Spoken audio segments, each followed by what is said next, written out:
Hi, my name is DJ James, and this is my idea where we put one of these cheap Chinese LED lights inside of a subwoofer cabinet for a really cool effect. I got this from the eBay store Supply Hut. They sell these very inexpensively. They're awesome guys. I live close to their store, so I actually drove and picked this up. I'm going to show you what this looks like. This is the effect turned on. It's designed to be placed against a wall. And as you can see, it puts out a ton of really cool colors. It's sound activated, so anytime you clap or make loud noises, it changes direction. And it's a really neat effect. So by itself, this is cool if you were to mount it against a wall or something. But I thought that it would look exceptionally cool when you put it inside of here. So what I did is, if you look on the back of this light, I'm going to unplug it real quick. There are 3 screws. So I've undone these 3 screws. What I'm going to do next is, if you take the back of this light fixture off, you can see that, here you have all the circuits and stuff. We're not going to necessarily mess with that. Over here, there's 2 holes, and you can see them here and there as well, where you can mount this to a wall with nails. What I'm going to do is I'm going to cut these tabs on the back, these plastic tabs, off with an X-Acto knife. I'm going to slide this plastic zip tie in through the holes, so that and then re-screw the cover back on with the plastic zip tie sticking out, so that we can actually mount it to my subwoofer. So what I've already done is I've taken off all of the screws attaching the grill to the subwoofer. So the subwoofer grill just comes off. And then we're going to take this and put it on that, and then put that in there.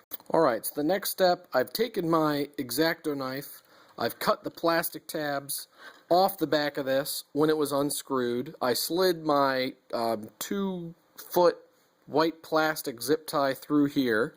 Then I re-screwed the 3 screws holding this unit together, back together. And now I'm ready to mount it on the inside of my grill, and then put it onto my subwoofer. A couple of notes about this. If you're really concerned about damaging your subwoofer cone, don't do this, because subwoofer cones, if you've ever felt one, this is just essentially paper. It's not very strong. So if this, when the bass is bumping, bump, bump, bump, bump, if it were to touch your speaker cone or scratch your speaker cone or somehow damage your speaker cone, this could be very bad. And you've taken a $9 light and managed to screw up a $350 subwoofer. So if you're worried about safety, not the best thing to do. If your biggest criteria is audio quality, if you're an audiophile, again, not great, because you're taking this huge plastic disc and putting it right in front of where the majority of your wub wub wub bass sounds are coming out of. So again, if your criteria is not damaging your speakers or having really great sound quality, don't do this. Not the upgrade for you. If you want something that looks really cool for, $10-20 to upgrade 1 or 2 subwoofers, this might be something that you want to try. So here I'm going to zip tie this through the inside of the grill, and then I'm going to screw my grill back on. But again, the reason these grills are on speakers is to protect the speakers. So we're kind of undermining the integrity. This is definitely going to void your warranty. The disclaimers end after this segment, so just watch yourself. So you can see here, I've taken my zip tie. A quick note, I actually had to slide the zip tie through the grill first, because with my particular zip tie, the little white plastic square at the end was too big to fit through the grill. So I slid that through first. Then I slid it through both sides of the outer plastic ring here. I screwed it into the whole assembly, and it took me about 3 or 4 tries to perfectly get it centered right on the grill, right where I wanted it. So when you put it up against, and I can't do this easily with one hand, but that when you put it up against the subwoofer itself, that inner circle on the cone here perfectly lines up with the tornado light effect. So I'm going to trim this cable off here. Eventually I'm going to paint this or take a Sharpie marker or something, make that black. If you can find a 2-foot black plastic tie, that would be ideal. So I'm going to screw my grill in, and then we're going to see how this looks. Here you can see I've chosen to run my plug out of the bottom. The way mine works, it's a full circle, half circle, full circle, half circle in my grill. And I was actually able to fit the cord. It's a very slim cord, and I was able to fit it into one of the half circles. So my grill fit on perfectly good. So we've got the whole thing ready to go. We're going to plug it in, see how it looks.